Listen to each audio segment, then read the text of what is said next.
అల్లు అర్జున్ కు యువతలో తిరుగులేని క్రేజ్ ఫాలోయింగ్ స్టాండమ్ తెచ్చిపెట్టిన చిత్రంగా ఆర్య అప్పట్లో సెన్సేషన్ హిట్ గా నిలిచింది. క్రియేటివ్ డైరెక్టర్ సుకుమార్ డెబ్యూ మూవీగా వచ్చిన ఈ one side love story evergreen classic గా నిలిచింది. దీంతో ఇప్పుడు ఈ సినిమా రీ రిలీజ్ కు ప్లాన్ చేస్తున్నట్లుగా తెలుస్తుంది. ఇటీవల కాలంలో టాలీవుడ్ లో రీ రిలీజ్ ట్రెండ్ నడుస్తుండటంతో అల్లు అర్జున్ నటించిన పలు సూపర్ హిట్ సినిమాలను వరుసగా థియేటర్లోకి తీసుకువస్తున్నారు. రీసెంట్ గా బన్నీ నటించిన హ్యాపీ సినిమాను మలయాళంలో రిలీజ్ చేయగా అద్భుతమైన స్పందన లభించింది. ఇదే జోష్ లో ఆర్య సినిమాను కూడా సరికొత్త 4K ఆల్రైడ్ హెచ్డి క్వాలిటీతో రిలీజ్ చేయాలని మేకర్స్ ప్లాన్ చేస్తున్నట్టు తెలుస్తుంది. ఐఐటి జేఈఈ చరిత్రలో 3 సార్లు ఆల్ ఇండియా ఫస్ట్ ర్యాంకులు సాధించిన విశ్వభారతి పూర్వ విద్యార్థుల మరో సంచలనం. నేటి ఐఐటి అడ్వాన్స్ లో ఆల్ ఇండియా టాప్ ర్యాంకులతో మరోసారి రికార్డు సృష్టించిన విశ్వభారతి పూర్వ విద్యార్థులు విశ్వభారతి గుడివాడ కృష్ణా జిల్లా.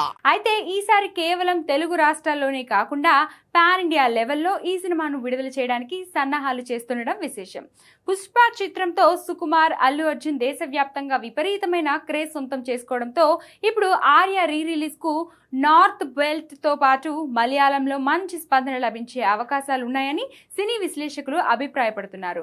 ఈ సినిమాకు రాక్ స్టార్ దేవిశ్రీ ప్రసాద్ అందించిన పాటలు అప్పట్లో భాషతో సంబంధం లేకుండా దేశవ్యాప్తంగా మారుమోగిపోయాయి.